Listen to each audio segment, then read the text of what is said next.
interesting times. This week's stories. Hawaii residents react to false missile warning. Bangkok's Asiatic turns night into day. Using biometrics for online ID verification. Floridians march to commemorate Martin Luther King Jr. Plus, security systems for smart homes at CES 2018. And the Museum of Popular Culture adds color to Seattle.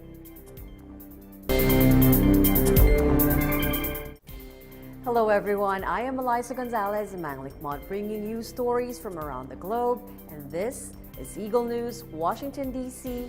Weekend Edition.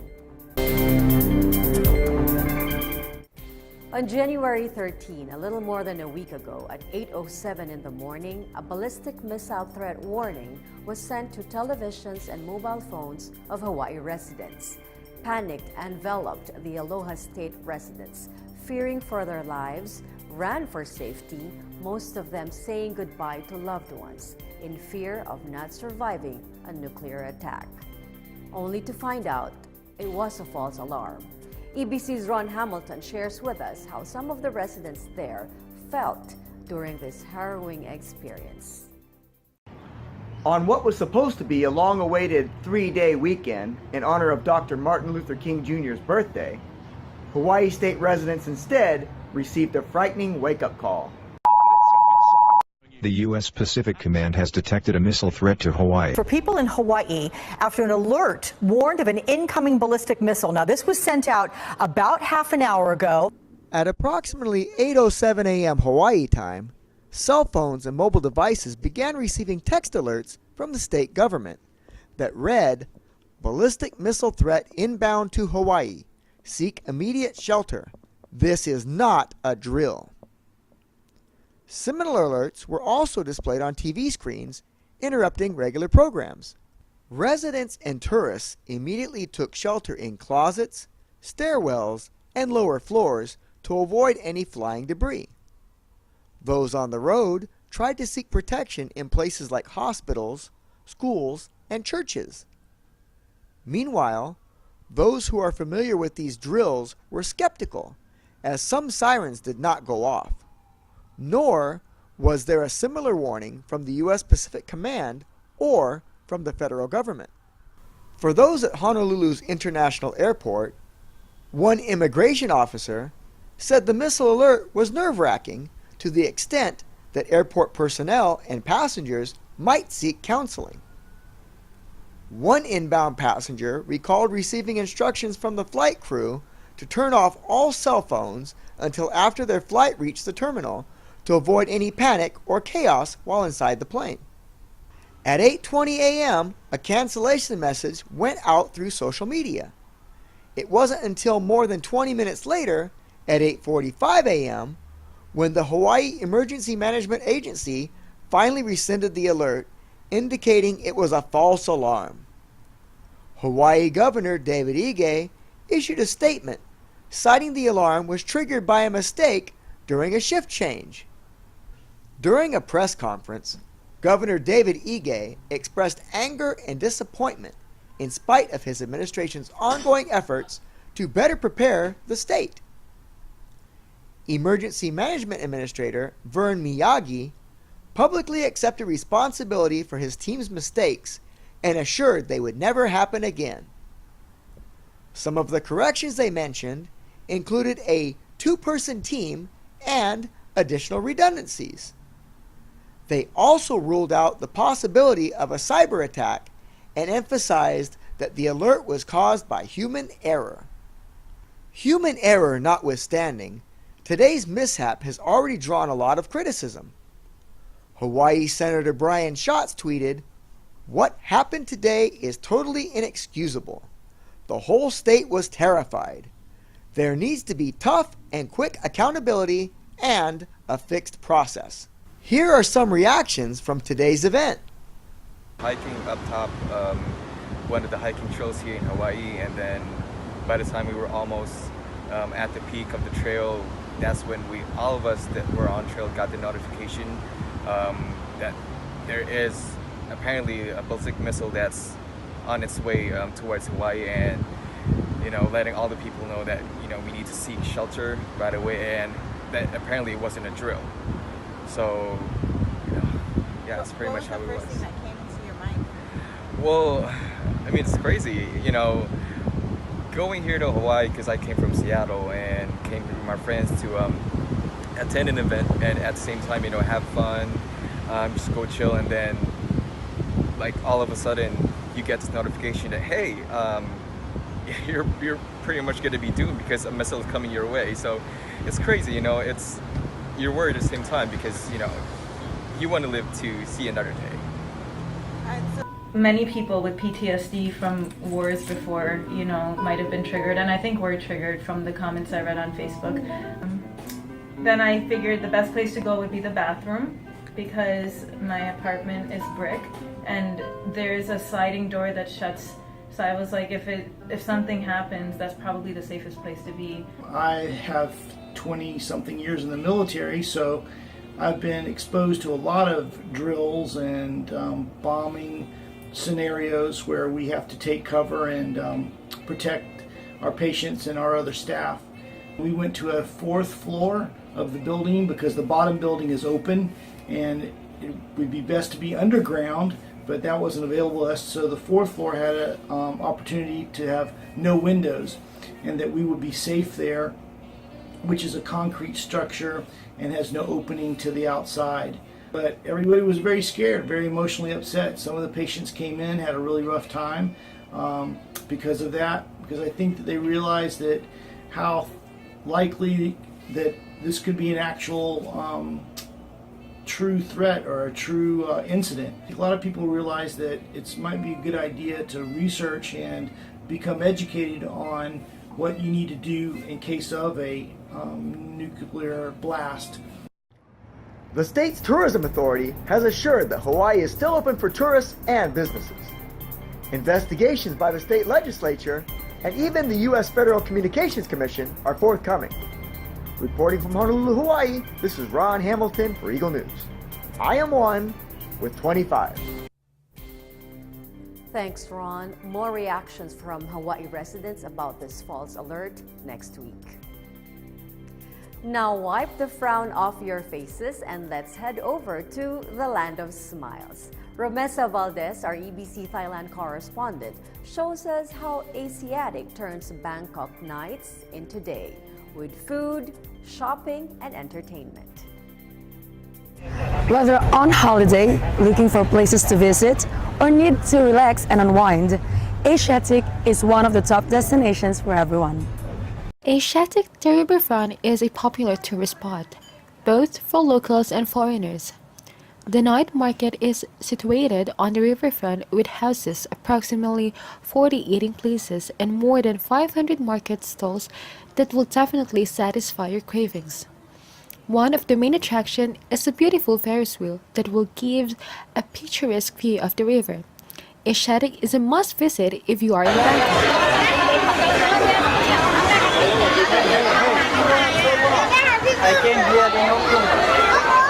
There are numerous things to do here in Asiatic, and most of them are simple yet relaxing.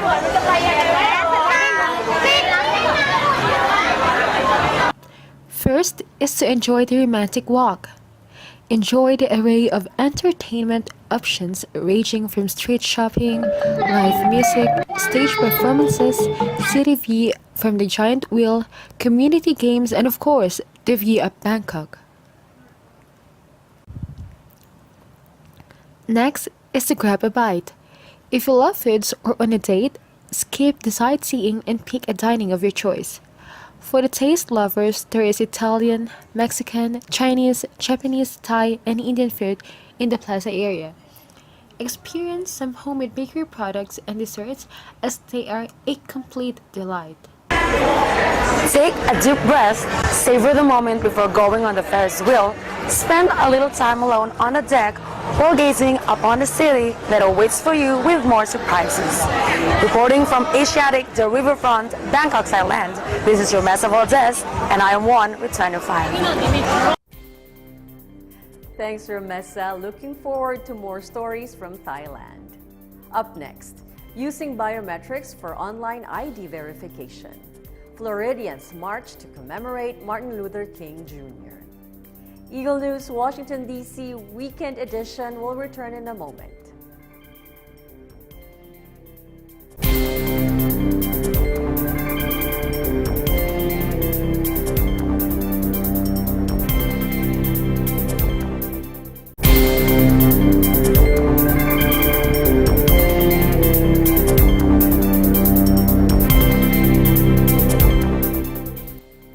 Welcome back. You are watching Eagle News, Washington, D.C. Weekend Edition.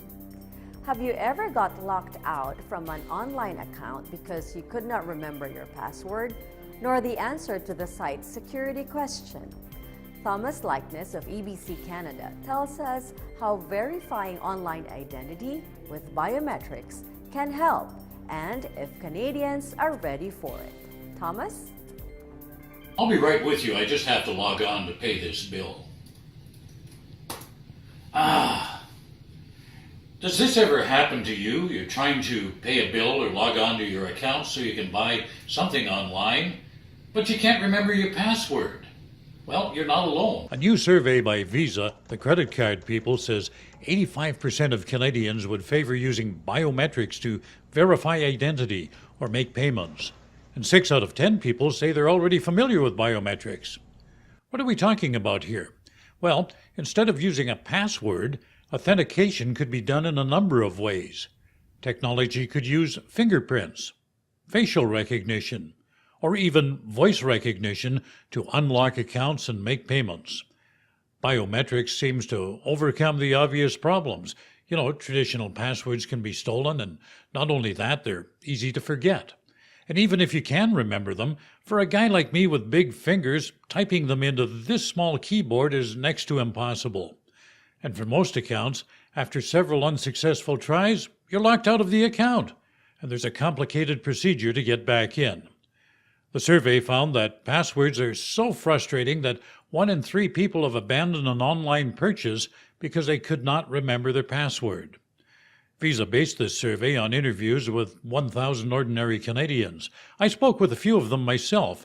One of them, Serge Aubert of Edmonton, says passwords can be annoying. Of course, it's frustrating. You have to memorize all these things. If you write it down, somebody might actually see it one day and pick on it. And you always have to change them, so try to remember the modification as well. Jade Segoon, also from Edmonton, shares those thoughts. Well, yeah, it is frustrating that with the technology today, like you have to make your accounts more secure, so you have to remember more passwords, so it's not all the same. How do they feel about biometrics? Serge Aubert says they're a step forward. Well, it's individual related, right? So I guess it would be a lot safer and faster, yes. Although the new technology will make things easier, there are some concerns. 44% of those asked worry about the risk of a security breach of sensitive biometric information. Jade Segoon is one of them and says although biometrics may be more secure, she still has her fears. I think it would be more secure, but at the same time, as I said, it is very scary because if it falls into the wrong hands, then there's so much information. There's much more information they know about you. The survey also found that 43% of those asked are concerned that biometric authentication won't work well or will require multiple tries. In my case, for now, I think I'll leave it to my wife to log on. Thomas I. Likeness, Eagle News, I'm 1 with 25. Thanks, Thomas. January 15 is the birth anniversary of Martin Luther King Jr. He is considered the most visible civil rights activist in the movement from the mid-1950s until his death in 1968. In Florida, community members marched to commemorate Dr. King's legacy. Claudine Kaiday reports. I have a dream, the famous words spoken by the late Dr. Martin Luther King Jr. Today, Orlando City residents and officials are commemorating his efforts in the 2018 Martin Luther King Jr. Parade. In celebration of his efforts and the leadership he brings to others, even after his time, members of the community have lined up performers, city officials, and people of all ages to march in his footsteps each year. The holiday and the parade hold a special place in the lives of the people of the city, residents such as Carmen Perry, a school teacher with the future of America in mind.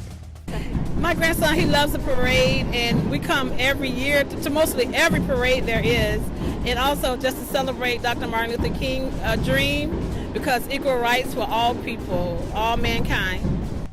Dr. King's message has reached dreamers across the nation, and here in Orlando, Florida, has inspired youth members of the community like Danielle.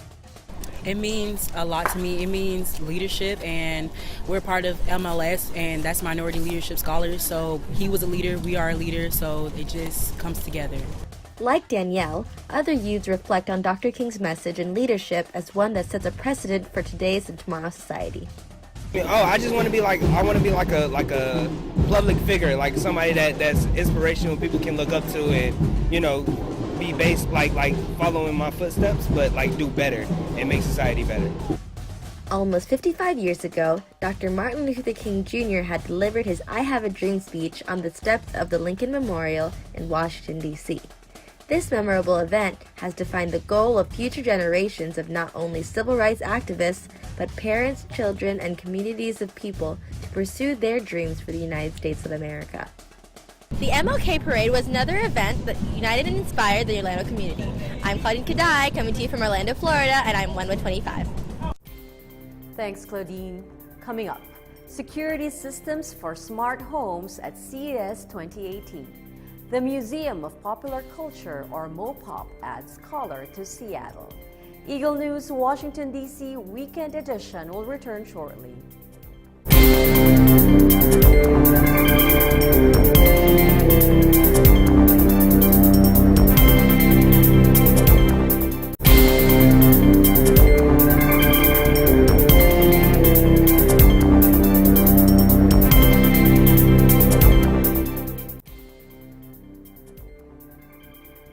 This is Eagle News Washington, D.C. Weekend Edition. I am Eliza Gonzalez, Manglik Mott.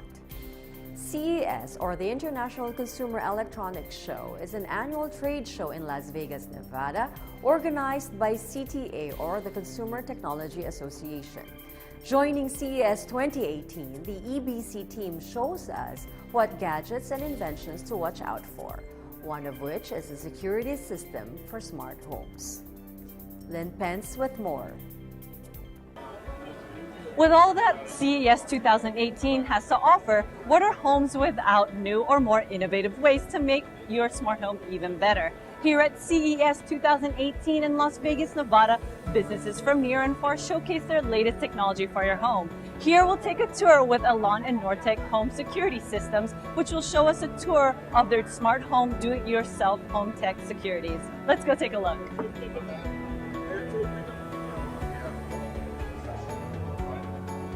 Here I am with a rep from Nortec who talks about the possible features of a smart home.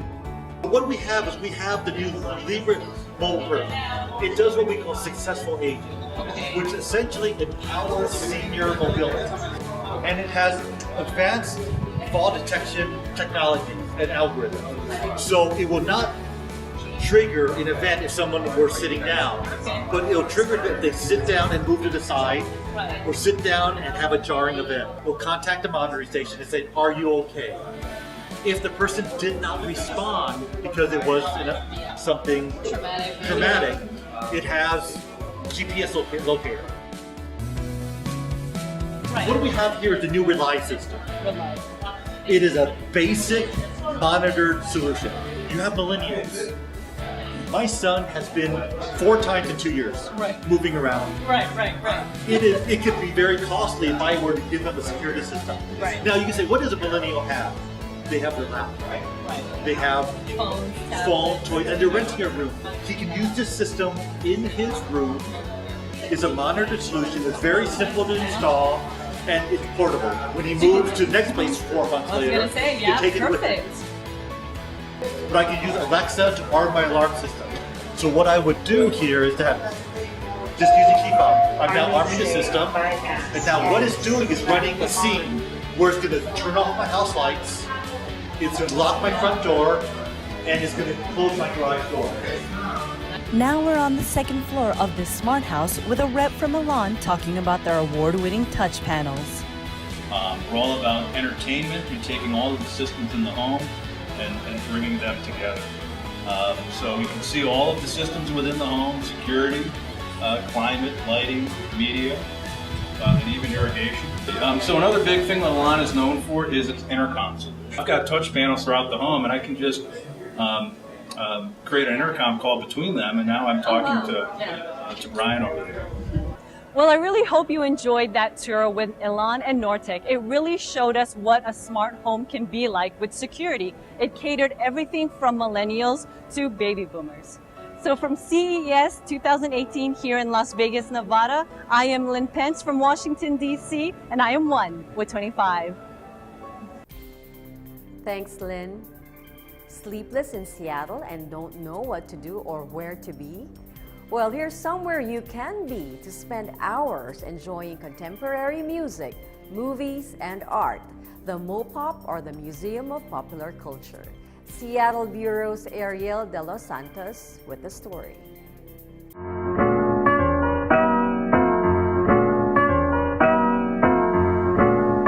Whenever people go to downtown Seattle, they usually visit places such as Pike Place Market or Seattle Center. However, have you ever wondered what that weirdly shaped and multicolored building is? Today we're going to find out. So, come join me as we go through the Museum of Popular Culture. This establishment was formerly known as the EMP, or Experience Music Project.